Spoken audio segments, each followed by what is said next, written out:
Welcome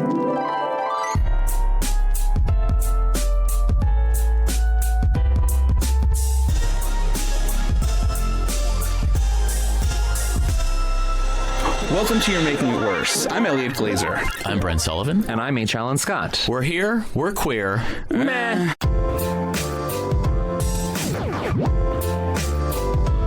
Textual healing. So we now have a new Democratic candidate for president, and Big fan. we thought it would be nice to kind of run through Kamala's record when it comes to LGBTQ rights. Before we get to that, I did want to get like an initial react, because I mean we hadn't really even discussed since Biden dropped out. No, like just in general the reaction to this whole moment. It's so historic. Did you guys see it? I'm curious if you guys saw it coming the way that it did. I saw it coming. I unveiled. No, not the way that it unveiled. The immediate, rapid excitement response over of her. Just excitement, like it was so I did fast. These past few weeks and the excitement over her, I'm completely floored by, but very surprised by too. I was not expecting it to go as well as it has these past couple of weeks. And what about you, Brent? I'm not on social media anymore, and especially before an election, it makes me too stressed. So I wasn't imbibed. I knew she raised a lot of money, but I wasn't really $300 million. Like, I wasn't than that. really entrenched in sort of the details of it. I knew there'd be plenty of haters. I knew there'd be plenty of supporters. My belief had been that before Joe Biden debated, I ultimately thought he would still just pull it off as sort of like a non-controversial, albeit somewhat unpopular Democrat against this crazy person. But obviously after the debate, it became clear that people had legitimate concerns about whether he was cogent enough to be president. And so I was worried he just wouldn't step down, and then he did, thankfully. And so I'm really excited, and I'm but also not a slam dunk. We got a ways to go, and so that's the part that keeps me from being elated. But sure. I think to answer your question, to answer what you said, I think the reason people are excited is because it's the first time in a long time that it's poses the opportunity for a shift, a seismic shift in representation. And what I like about it, to that point, is that it almost has very little to do with her gender or race. Exactly. Which I think is so. I think that is the exciting part. Of course, her gender and her race are big parts of the excitement. Sure. And for especially for demographics that respond to that and have been underrepresented for years and years, of course. But that said, it isn't the core of the excitement, in that this is actually a sort of like, passing it off to a new era. Exactly what Biden said. Yeah, but he said, and it feels that way. It feels like that. It feels like, because Obama felt like a surprise, like something like a comet that just came out of nowhere, and we had the 8 years of that comet, and then it went back to the old way of this group of people crazier running even. And now with Kamala being really from the Obama era, as a product in a lot of ways of the Obama era, it does feel exciting and different and new. Very, very 2008. It's very exciting. But Brent, sorry. Brent put together a run through of her sort of queer record about the LGBTQ. So her LGBTQ record is actually is pretty sterling. In 2003, as district attorney for San Francisco, she conducted marriages for same-sex couples. She established a hate crimes unit in the DA's office, as well as an environmental justice unit when she was a DA in San Francisco. In 2010, she was elected Attorney General of California, overseeing. I always copy and paste too much text, and it's hard to edit as you go along. She was she played a vital role in restoring marriage equality in California. She was a signature. One of the signature issues in her campaign was her opposition to Proposition 8. Mm-hmm. Also, as Attorney General, she went on to lead efforts to abolish gay and transgender panic defenses in criminal trials. Mm-hmm. This is something that we've talked about briefly in the past, but historically, not in California in a very long time. But and I don't think these defenses are used anywhere in the country, at least for gay panic anymore. But there was a time when, even in the 90s, you could basically justify murdering someone if you say that man hit on you and you are a man. So gay panic was literally a justification. Seems reasonable. So she fought those defenses in California. As a senator, she introduced a bill to mandate insurance coverage of pre-exposure prophylactics, the HIV prevention method. She's spoken out against the rash of anti-LGBTQ plus legislation in conservative states around the country, such as Don't Say Gay laws. She noted that politicians attacking LGBTQ plus U people are usually the same as those who fight reproductive rights. She's also been a fervent supporter of the unhinged community. She actually has, in her office, she has a picture of Elliot Freeman. Wow. I mean, it's incredible, her support. Wow. She invited Sasha Colby to the White House last year, I believe, or maybe even this year.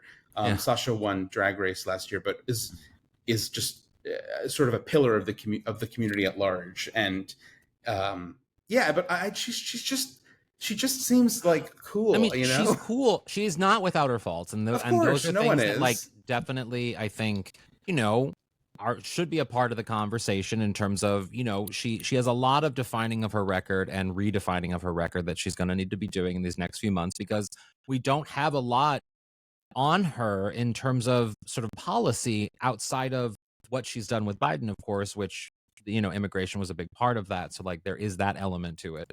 And then also to her time as Attorney General and as the DA in San Francisco, I was just listening to a podcast about it, where it was she ran on being a cop in a lot of ways, and then she ran against it, and then when she was running for president in 2020, she ran on it again, and then she pulled back. And so there is like a question of the shifting of the wind sometimes with her. But I think these are good things to discuss as a part of her record, just like with Obama discussing his lack of support of gay marriage and then all of a sudden supporting gay marriage. I mean, these are things to hold these people accountable, but also to then make them better candidates and then thus better presidents. It's policy, it's it's all on the up and up. But that all is like generously, I think, sandwiched in between the fact that she's not a crazy fascist dictator lunatic. And a great example of that, and I think one of the most presidential things that she has done in these past couple of weeks since she became the presumptive nominee is, first off, she's taken a very harsh tone when it comes to Trump, talking her time about being a prosecutor and her saying that she's worked with these criminals before, and she's using really strong language that Biden could not use in that way. No. And then on top of that, when Trump basically questioned her race, which just defies logic on every level, her response was not to go after him in any capacity. It was literally to say, we can do better than this. It was very Obama. This is not, and it was very Obama, but I also don't like the comparisons of her to Obama, because it almost diminishes her ability. It almost diminishes, it makes in some weird way saying that, like, she's following in the steps of, and sure, yes, I think that's a great comparison, but also too, like, this is her moment. This is her thing. She's the one making these decisions and responding in this way. She doesn't need to be compared to anybody. She is doing it on her own, and it's kind of rad to watch. I just think that what I mean by that is, like, when she responds in a way that is like, erudite and doesn't need to match his bombasticness with anything. It's like, unfortunately, it falls upon people of color like her or Obama to have to either, punch back, or do the, it's sometimes beyond, take higher ground. Exactly. Right? Yeah. And so watching her do that in that scenario was impressive, and it probably only got under her skin more. But I will say too that, like, at least from like the queer perspective of everything, like you were saying about how Biden couldn't really respond the way that she has in the digital realm.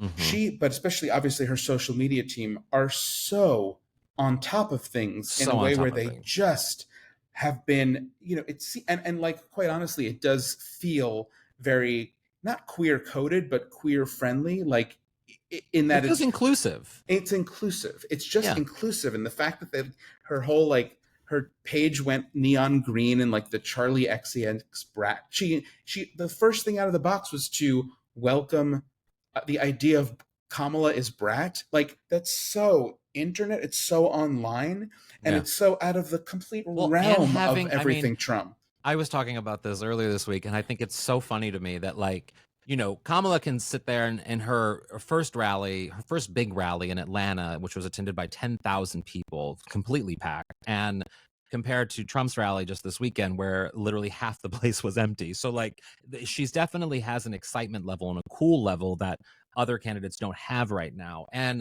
the fact that she's able to get Megan Thee Stallion, she's able to get the support of, you know, the use of Beyonce's song, whereas Tom Petty's estate is actively suing Trump, and he can barely get like Hulk Hogan and Chris Kid Rock, and like I mean, it's like an absurd parade of surreal life contestants that Trump can get, and yet Kamala's out here getting like Grammy winners, getting big people, getting like, you know what I mean? Like she's, and so there is a cool factor to her that for a young, even though I don't think celebrity endorsement does a lot to sway voters, think so either. I do think it has a value, a social value and capital with younger people. Beyonce is not, like she sort of is above and beyond like celebrity endorsements. That's sort of like, you're getting a worldwide entertainer who just has a very specific appeal to be the voice of your campaign.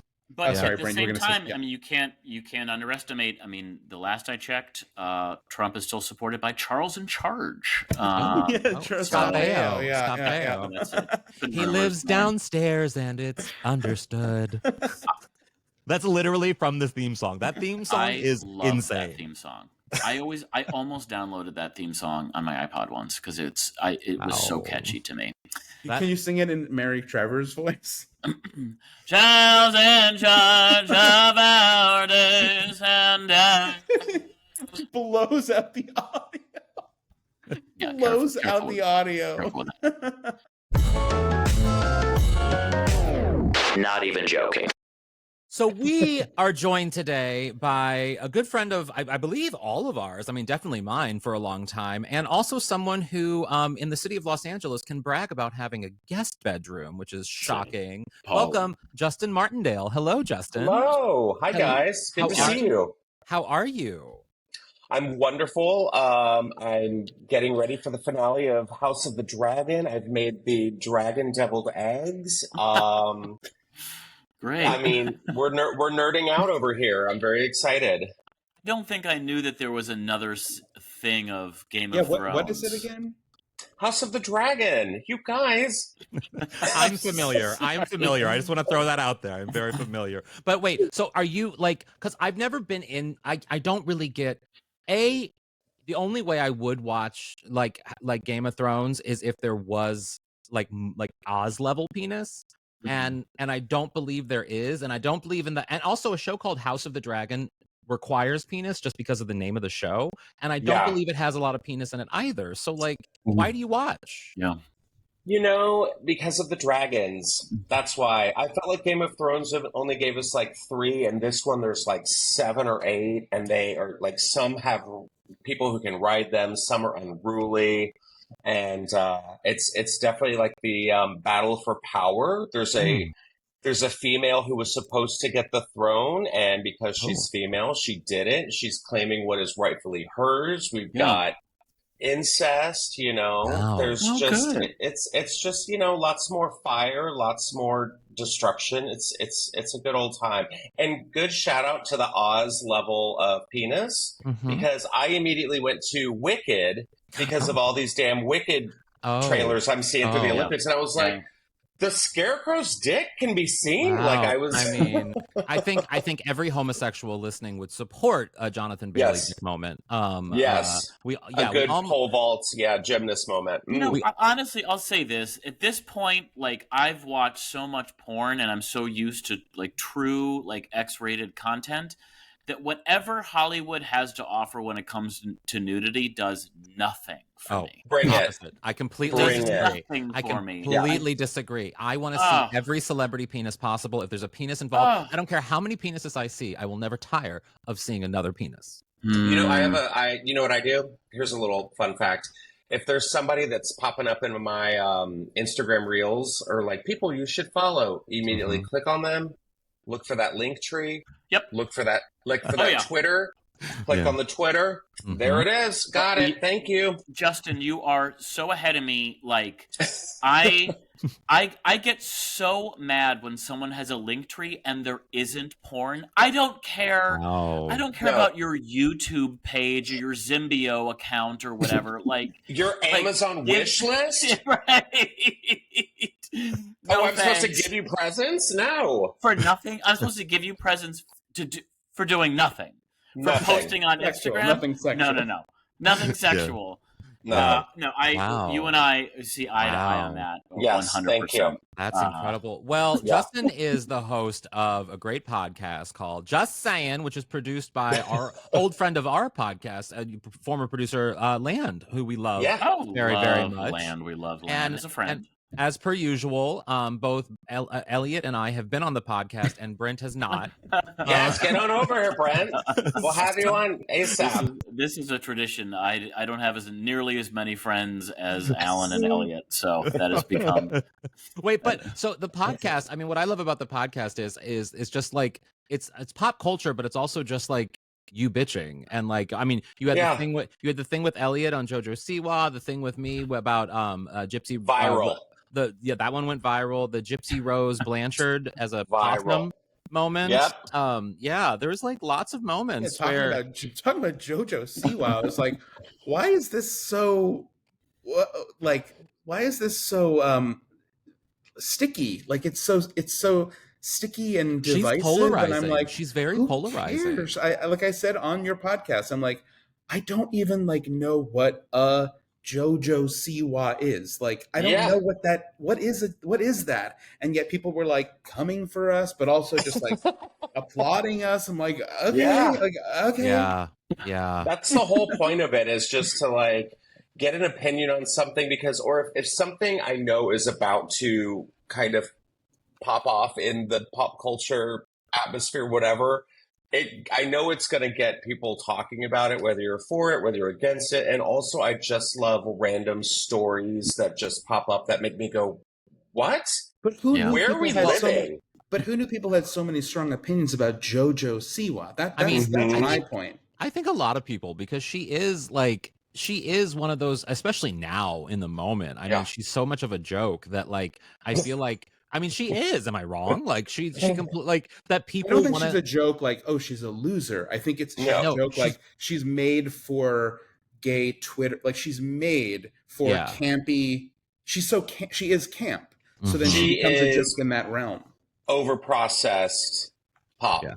Right. Like and manufactured. I had a question. I don't know if I had the question with you, Alan, where it was like, if Chappell Roan, Sabrina Carpenter, Charlie XCX, like, talk about her? Like, is she invited? Is she the Lindsay Lohan to Paris Hilton, Britney? No, she's not invited. She's not invited. Yeah, no. I was wondering. No, and everyone's like, she's a kid, leave her alone. I'm like, she's 21. Yeah. I actually have a question because this is actually really, really interesting. We all know who Chappell Roan is, but Brent is more out of that world. Brent, do you know who Chappell Roan is? No, and it's funny you say that, because there's this obscure French artist called Chapelier Fou, I think his name. Chapelier Fou. And I keep thinking you're talking about him, and I'm like, there's no way you're talking about that guy. I have discovered he's kind of like the Lorena McKenna of France. Go ahead, Ellen. I've discovered that Chappell Roan, because one of the things that I noticed years ago, especially in New York and like early LA days, that whenever I would say that I don't really care about Britney Spears, the gay bar would just go crazy on me. Like I would become a pariah in the gay bar. And I did it recently with Chappell Roan, that I said Chappell Roan's kind of basic and I don't get her. What? And the gay, I don't Elliot, I know. And we're all making fun of you for getting her too. So like, don't worry. I'm Team Elliot. I don't get her. I don't get her. And I know gays hate me for that, but I just don't get it. And we can explain it if you want. Well, I know, but the thing is, if you explain it, I think it's going to make me judge you more. So, like, no, I don't not necessarily. know. I don't because know. we can explain it in terms that I think might appeal to you. Please continue. Chappell Roan is a self-made musician who's been doing this for a while, even though she's quite young. But her music is not just sort of squeaky pop music that's been filtered through any machine. She really genuinely like bridges sort of a divide where, in my opinion, she gives sort of early Madonna, but also weirdly like a little Kate Bush. You know, she's like left of center, you know, but her music is still poppy and catchy, but it's sophisticated. And she also does, she's queer in a way that doesn't feel half-baked or that she's doing it for show. She is genuinely right. Yeah. She is genuinely now that a part queer I don't woman. get. I don't get that part. I don't feel the queerness is as genuine as you like to believe it is. And that part to me feels very theatrical but she's and also, forced she also, and just as manufactured as JoJo Siwa. But Justin, when you say that, like, would you say that, Justin, that her queerness feels real? Yes, I do. I agree. Like, she is definitely the ally to where she knows what she's talking about. She's not going on camera being like, I'm gay as fuck. You know, she's like, oh, here's Sasha Colby coming onto the stage with me because I'm obsessed with her. I'm going to come out as Marie Antoinette, and the wig blew off at Lollapalooza, and you're like, my wig snatched, and I'm going to keep going. You know, like, she's a rock star. She's a rock star. I get that. But I also get the vibe of like, oh, wow, you're the girl who's a little too obsessed with the drag queens. You know what I mean? Like you're the girl who's taking it maybe a step too far, and perhaps you should respect a little boundary. I personally know what you mean, but I don't think she is. Mm-hmm. And I think you'd also, I'll be honest, like, I've listened. I made the attempt, and I still don't get it. And I will, in the camps of Sabrina Carpenter or Chapel Roan, I will always be in the Sabrina Carpenter camp because she's slutty and she's like very transparent in that she's just literally a blonde slut, and I'm like, that's what I want. Okay, see, now we're gonna put it into like our generation. Okay, you're Team Christina, and we're Team Britney. Yes. Oh no, see, I think I'll be honest. I think this is like to me. Chapel gives, as Justin, each time I almost call her Chappelle Roan, which is like not great. Yeah. But Chapel Roan gives me early Stephanie Germanotta, and I think and didn't you Sabrina hate her? No. But I think Sabrina gives me like Katy Perry, but like with that sort of wink, and not toxic. Yeah. So I just think I'm getting that sort of parallel. Kissed a girl and I liked it. And part of me actually, I'm going to go out on a ledge and think that, Brent, you might actually like a Chapel Roan song or two. You know, I don't know it. You know, I while you guys have been talking, I tuned you all out, and I Googled Chapel Roan, and I think her vibe seems fun. Turns out she's from Missouri, Alan. And that so I know. I will, for your birthday, Elliot, next year, I will listen to 2 of her songs, and if I like them, I will download them on iTunes. Well, let me choose them for you next year. Wait, Justin, I have to ask you, so like one of the things that I love about your podcast and what you do and with your comedy in general, which is very much like, you know, very in the moment, talking about what's going on. And like when I did your podcast, I'll have to admit, I had not slept a lot the night before. And after I did it, because I was on and we were having fun and I was chatting and everything, I literally left being like, did I say anything that's going to get me canceled? Like, and you're so good. You're so good at hosting that like, I didn't even feel, I was just so in the moment that I didn't even remember what I talked about afterwards. We just kept going with spitfire things. That's a credit to you as a host. But like, what do you like about like sort of the pop culture element of your comedy? You know, I feel like I love a good reference. I love, like, especially when I was hosting What the Fashion, like years ago when it was like replacing Fashion Police. I loved looking at something and being like, you know, before It's Giving was giving, I would be like, you know what this looks like? This looks like when piece those together and people in their heads go, oh my God, I totally see what you're saying. Like, I love those little moments. And also I just like getting on stage and being like, did you guys hear about the fill in the blank? And people are like, no. And then I tell them, and then I'll get like a DM or something later on in the week or 2 weeks later, be like, oh my God, I just found out about this. Or like if a show is popping off that nobody knows about, and I'm like, you guys have to watch this. They get like people, there's a lot of engagement. I like the engagement of it all. And I guess I just like the pop culture aspect of it because it's just fun. And everything right now is just so dark and dismal and bland and angry. And, you know, everything I also just think is just so sexual. Mm-hmm. You know, everyone's just, we get like, you know, Brent, like what you were saying, you're just like, okay, I'm not like, I've seen all the porn. I get it. Like, you're kind of, I don't need to see this person go up there and be like, you ever suck so many dicks? You're like, yes, I have. Like, move on. Well, I think that was grow up. It's funny. It's funny you say that because Elliot just shortly before we recorded sent me a post of someone he knows who has this very kind of like buttoned up job, and it's this guy who's like, you know, probably in his late 30s, early 40s, in the shower naked with two of his friends, and they're of course posing so you can't see their genitals, so they can put it on Instagram, but they still get the attention. And we just spent like 20 minutes being like, who has the time? Who has the time to sit Who's with recording their friends this? and have photo shoots where they're nude and they're posing and they're this? It's like, what is happening? What are we doing? It's exhausting queer baiting. Like, I can handle a good queer bait, but when it's exhausting, hello, Elliot. Like, Elliot and I are in the Campaign 5 group chat. I don't know if you guys have heard about Campaign 5. John Hill and I went to high school together in Texas. And there's this guy, I should have like not named his handle, but whatever. Campaign 5, okay? He's everywhere. He is the guy you have seen everywhere. Wait, what does he do? He is a influencer, but he is like, y'all get ready with me when I go to church. He laughs at everything he has to say. And this is the group chat? I told Elliot, I'm like, show us your hole already. Show us your hole. We don't care.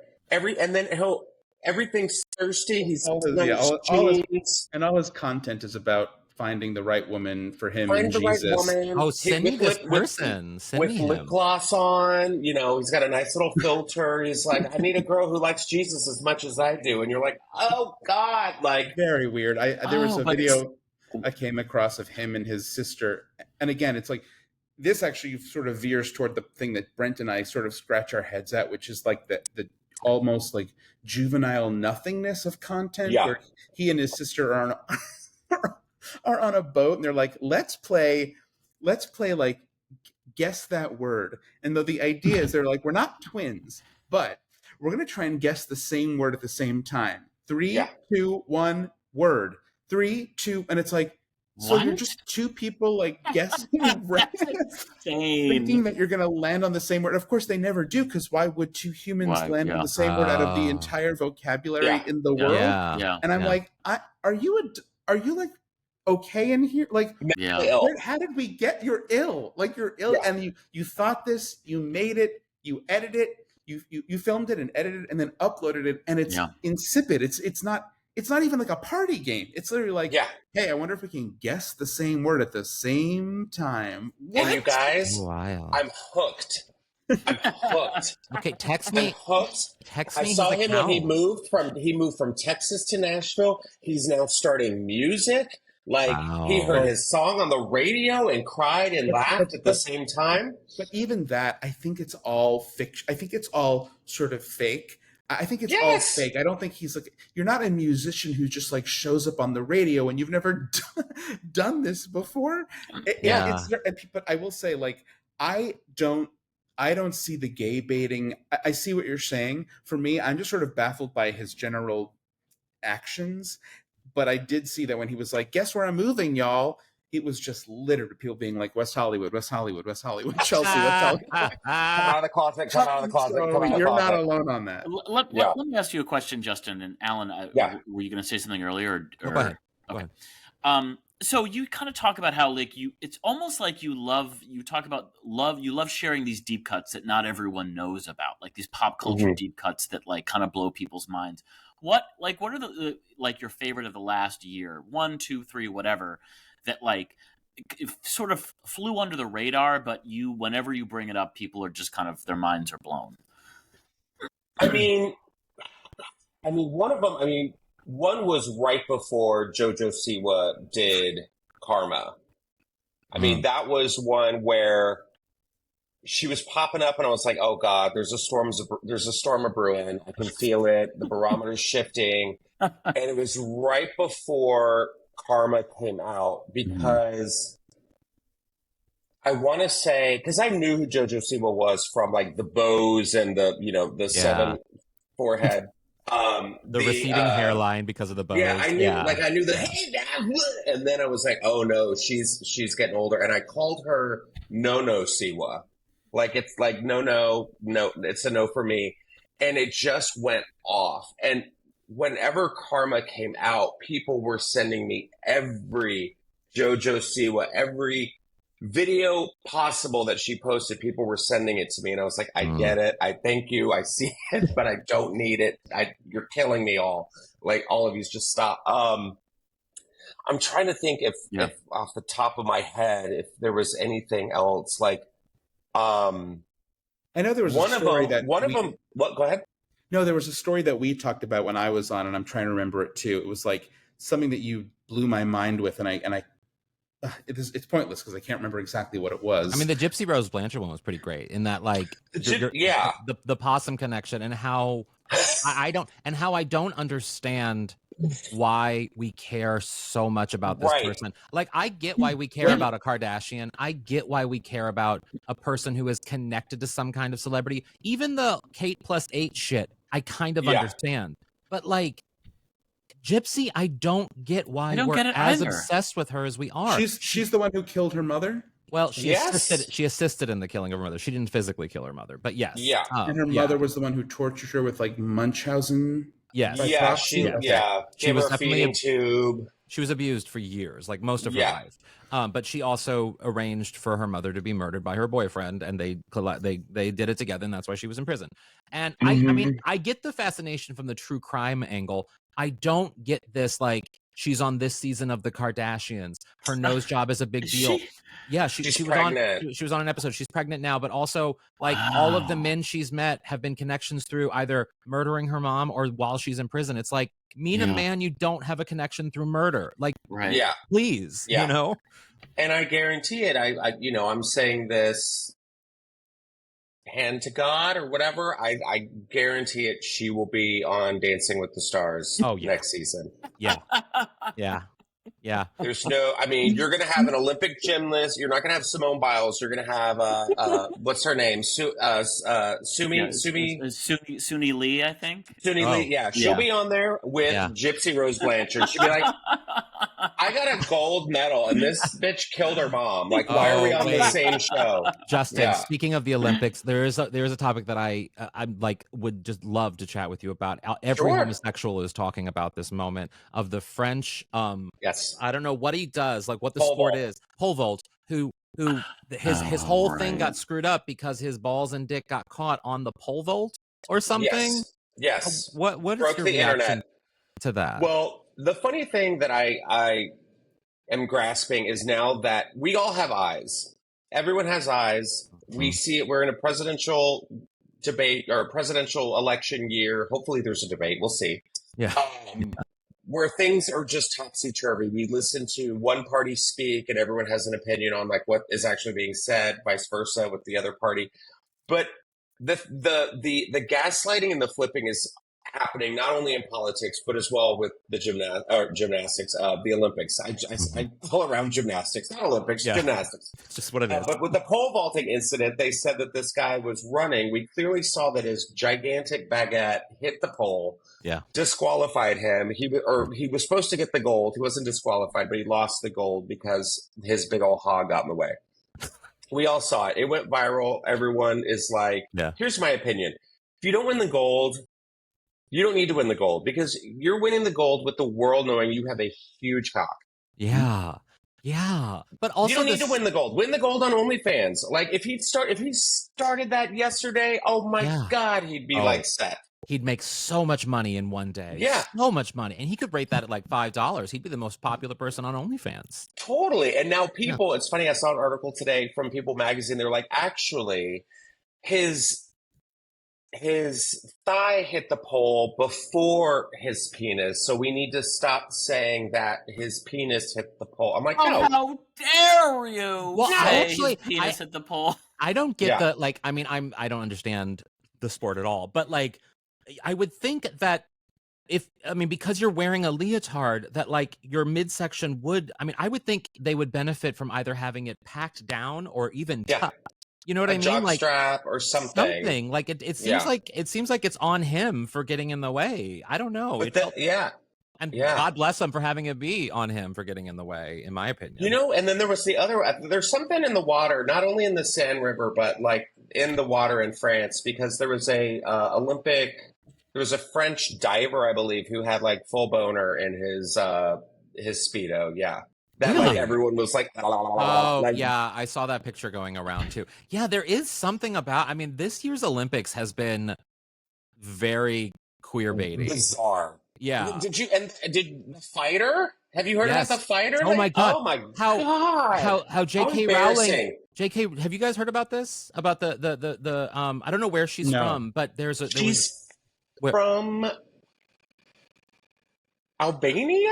No. Yeah, Algeria, something like that. But there were two female fighters, and J.K. Rowling, I believe, started it. I'm sure it got started somewhere smaller, but J.K. Rowling exploded it. Where basically said that she was referring to a trans female fighter when this woman is not trans at all. She is, she did have, I think the reason why they started calling her trans is because she had elevated testosterone or something, right, Justin? Yeah. Yes, she had elevated testosterone, and she looked very, she wasn't. She's a big ass girl, But Logan Paul. Here's the three horsemen of the apocalypse. Get ready. Logan Paul, Elon Musk, and J.K. Rowling were like, "That's a man, Maury. That is a man, Maury." Like, and it went crazy. And so the Italian girl who was boxing her quit because she's like, I've never been punched by a woman like that before. I'm out. And she kind of went on into this narrative of like, no, that's a man. That's a man. Crying during interviews, the whole thing. Internet went crazy. There's a fucking man and the women's fighting in the Olympics. Yeah. Turns out this woman's like, I'm a woman. I was born a woman. I just have this, elevated testosterone. And now everyone's like, sorry. Well, and I saw, not even like everyone's sorry. It just keeps going. Like people don't believe it. But then also there was some tweet that I saw there that I thought was really fascinating. Whatever country she's from, they don't like queer people. They are not supportive of queer people. They're not sending one. No, they would not send a trans woman to fight in the Olympics. And it's like the absurdity of someone who J.K. Rowling is a very smart woman. And the fact that she would do this is like, it just blows me away that like there isn't actual repercussions for her putting out that kind of misinformation. Yet we can sue other people in this country for like, other things. And with her, it's like, well, she can just throw it out there and say it and ruin this woman's life. Can you imagine having so much money that you never, ever have to worry about anything ever again, quite honestly. Yeah. But having all that money and that comfort, having your artistic, your artistic expressions out there, the type of legacy that so few people get with Harry Potter, and being so riled up by the idea of somebody being trans. Well, what kind of black hole is in that woman's heart? And the wild thing is, it actually has nothing to do with trans people, because in her mind, it has everything to do with feminism. And she conflates the two by making this a feminist argument that trans women are somehow an affront to women and feminist activists, basically. And it is wild. It is the thinking behind it is wild, and it's rampant, and it's crazy. Justin, it was fantastic having you. Yeah. You have a Game of Thrones. Yes, that's it, because you have to get to your non-peen episode of Game of Thrones finale. We'll see. The night's young. Your barely sexual episode. Where can people follow you and listen to the podcast? Oh, please follow me on Instagram at Justin Martindale. And you can listen to my podcast, Just Sayin with Justin Martindale, on iTunes or wherever you get your podcasts. And it's available to watch on YouTube every Wednesday morning. And we just did a live episode with Bob that'll be dropping next week. So Bob we're taking a break for the weekend. Bob the Drag Queen, yes. So really fun. And yeah, that's pretty much everywhere I am. Awesome. Thanks, Justin. Have a good one. Thank you guys. Let's do this again. This was so fun. For sure. And another thing. Third. So in the history of our friendship, which goes back, you know, a long time now, we won't say because it'll age us, Brent has texted us a number of things that, you know, sometimes cause both Elliot and I to go to each other and say, what's happening there? What's happening there? And there was a text that I'm going to read. I just want to do a reading real quick that Brent sent recently that I understand the intent of the text, but it raised more questions than the actual question you had. So let me just start the text off. Ugh, I have flies again in my apartment. I had fruit flies last year, but this time I've killed 15 to 20 houseflies in the last 3 days or so. I've now taken out the trash and recycling. Now you're going to laugh, but I sometimes eat fruit in the shower in the morning. So yesterday when it became an issue, I was like, oh, I'll take out the peach core I'd left in the shower. That must be it. Took it outside and bleached the area where it sat. Didn't make a difference. Now, so the problem was, the root of this problem with that Brent texted was that he has fruit flies, which is a very valid thing to text your friends. Houseflies. You know, it's a valid thing to text your friends of, I have this problem, how do you solve it? But then in the asking of that question, more is revealed about Brent, like, why are you eating fruit in the shower? You're going to laugh. This is what annoyed me. First of all, you were annoyed by it was this, not really, but I forget if it was this exchange or there was another one. There was literally, I texted you guys something once, and there was such a long pause from both of you that I knew you were making fun of me together in your own thread, and I called it out. Not at all. We weren't making fun of you either. No, but we both. You have to admit that it is a very unique thing for one to eat fruit. You make fun of me relentlessly for eating dinner at 8 p.m. Nine. Breakfast in the shower. I guess so. I've thought about this a lot because you guys laughed so hard, or you made such a big deal out of it, and I recognize. I also used to. So actually, let's take a step back. Let's be honest. All right. I used to brush my teeth in the shower because I, for some reason, found just that's weird. Normal. Yeah, I don't think that's weird. Well, see, that's interesting you say that because my brother, because I left my toothbrush in the shower, like in a spot that was dry, not like drenched in water. My brother thought it was disgusting and like mentioned it once. I mean, I don't maybe leaving the toothbrush. I don't do it, but it's not like something that I would be shocked to hear. You know what I mean? It's like so there's but also brushing your teeth is not eating. Yeah, you're not like there's not something that could get soggy. Well, there's an efficiency about, to me, it's like I approach showering with an efficiency of perhaps I want to brush my teeth while in the water. And for me, when it comes to eating, sometimes I wake up in the morning and if I'm not going to lift weights that day, I don't have a protein shake. So I eat a piece of fruit in the shower because I'm starving. I'm always hungry when I wake up. And it's like my, a pre-breakfast, I guess.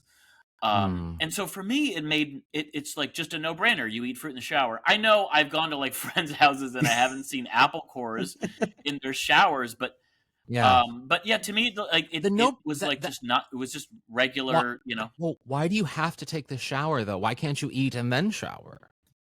I guess there's also something to like. Sometimes fruit is messy, and so you're like, well, why not just eat it in the shower? I don't know. I guess I like showering. Maybe another factor at play is historically I just wake up fairly late compared to when I need to work. So I have to get in the shower and I have to, be on my computer 20 minutes later. I don't have a lot of extra time to like, indulge in a peach or something over the sink in my kitchen. But you could also, I mean, you could do whatever you want, but doesn't the fruit get soggy while you're eating it under water? Hot water. I mean, it's hot, so like you're not like.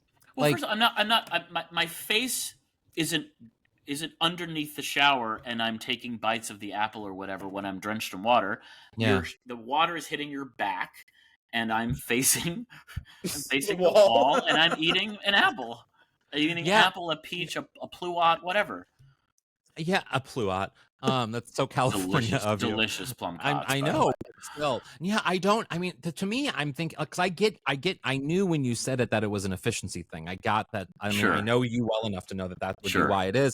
But to me, I'm like, fruit is a mobile thing. Fruit is a mobile food that you can eat on the go or in sitting or in passing, or it's not one of those foods that like require a lot of separation from the thing you're actively doing. You know what I mean? So like you could do it while you're working or while you're whatever on the toilet even, which would be strange, but I still find it would be, to me, I'd find it more smart, or it makes more sense to eat on the toilet than it does in the shower for some reason. And like it's the water element of the food and the water that I find to be, and also too, it's supposed to be like a clean place. And I get that, yes, because it's the fruit can be messy and juicy and whatever, that you're in a place you could easily wash up afterwards, sure. But it's like, it doesn't need to be there. Keep the place clean. Like, you don't need to bring the thing to it to then make filthy and clean at the same time. Like, you can just keep it clean. It's so interesting because I don't see it. Like, for me, it's like, eating at my computer is later than I want. Again, we're all, we're splitting hairs here, 20 minutes after my shower, but like, you're taking 20-minute showers?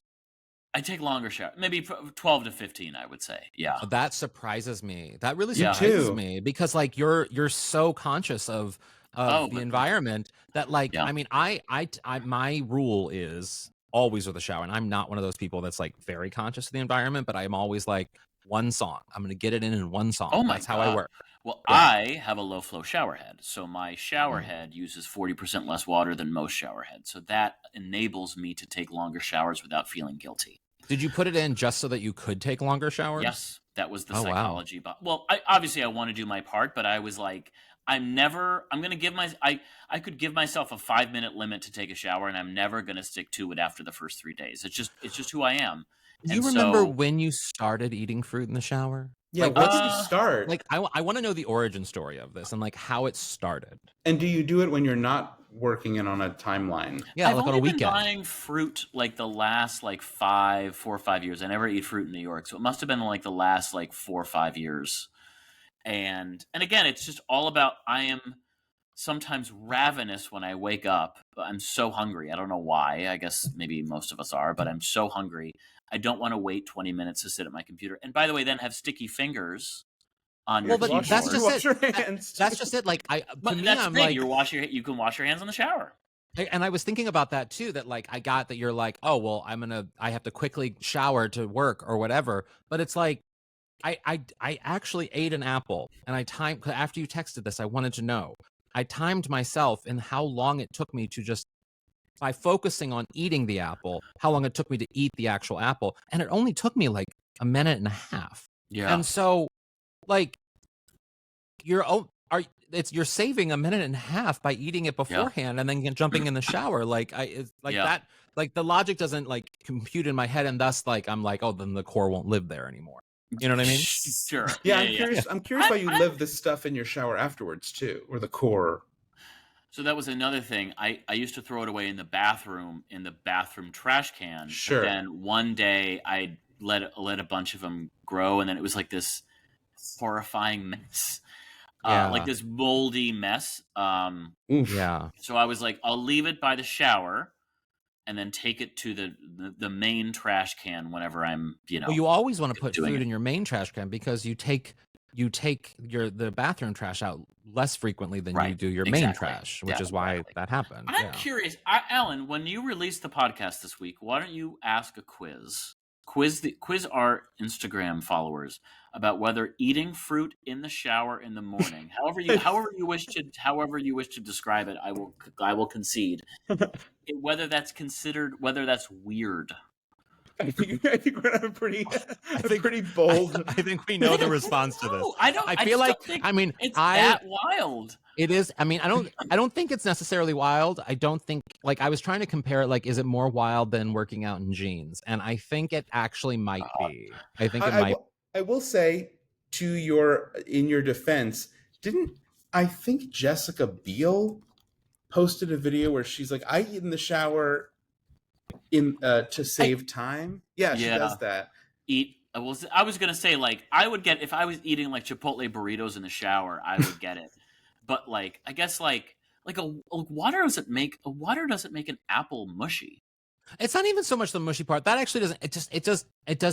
It doesn't seem necessary to me. Like I get the efficiency thing, but I actually think it's more like it's not efficient. I thought it might be like sensory for you. Like there was some sort of, you know, because you get off on like twirling, scratching the one part of your head, and like you got those like sensory things. And so I'm thinking, oh, I wonder if that's like a sensory texture thing. I don't know. Yeah. But also, what before we exit this topic, what fruits do you specifically like to bring into the shower? Well, I mean, obviously only something you can hold in your hand conveniently. Right. So I wouldn't eat watermelon in the shower. And the only fruits that I'm very consistent now, it's like I get Cosmic Crisp apples or Honey Crisps. The best. They are the best. I get pears. I get plum cots when they're hard. That's it. That's it. Every once in a while, the peaches let me down fucking more often than not, man. Yeah, a peach. I'm sorry, I will say a peach in the shower sounds pretty gross, even if you're not facing the water. Like it's too much. Because it doesn't stay intact in the way. I mean, it almost like you can dissolve. An apple, of all the fruits that you can eat in the shower, I think an apple makes the most sense. Pear, maybe a hard pear. Maybe a pear too. Yeah, but even a pear, the way it's shaped, an apple is a perfect shape for like just eating in your hand, you know. I only want, like you said, I only want pluots or nectarines that are rock hard. Yeah, that's the whole point of a plum cot, is that they're hard, and so the texture's amazing. As opposed to mushy ass plums. Sorry. That sentence that Elliot just said, I feel like needs to be like your Grindr profile. Like, just that it's a metaphor.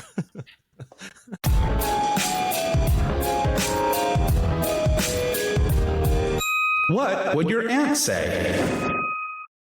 Brent, what would your Aunt Ramona say about something she heard on today's show? For once, Brent, we see eye to eye. I'm a huge fan of Chapelier Foo. My Aunt Joanne would say, I don't know what a Jojo Siwa is either, but it sounds German. How about Aunt Ann? My Aunt Ann would say, I also don't know what a Jojo Siwa is, but if it's chocolate, I'll eat it in the shower. So good. All right. So good. Thanks for listening, and may you celebrate with a pluot in the shower. Eat that pluot in the shower. Rub it all over your face and then wash it off. But make sure to throw your pit into the garbage in the regular garbage in the kitchen. I'm going to win both of those quizzes this week. I doubt it. I doubt it. I doubt it. You are. Maybe not.